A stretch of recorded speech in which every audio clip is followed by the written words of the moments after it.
আপনার জন্য জান্নাতে যে ছোট্ট রুমটা দেওয়া হবে, ওই রুমের এক দেওয়াল থেকে আরেক দেওয়াল, ওই রুমের দৈর্ঘ্য প্রস্থটা পৃথিবীর চাইতেও বিশাল।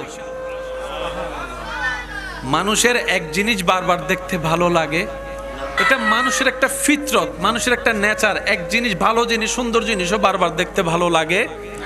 কিন্তু আল্লাহ তাআলা যখন আপনাকে আমাকে জান্নাতে দান করবেন, তখন ওই জান্নাতির চিন্তা চাওয়া মনের উপরে আল্লাহ প্রত্যেক দিন প্রতি মুহূর্তে কাপড়ও চেঞ্জ করে দিবেন, রুমও চেঞ্জ করে দিবেন, কালারও চেঞ্জ করে দিবেন, খাবারও চেঞ্জ করে দিবেন। প্রত্যেকবার জান্নাতীরা যেটাই দেখবে সেটাই অনুভবে আসবে, এটা তো পুরাতন নয়, এটা তো নতুন দেখছি, আর যা দেখছি এটার চাইতে সুন্দর আর কিছুই হতে পারে না। সুবহান। ওই জান্নাত আল্লাহ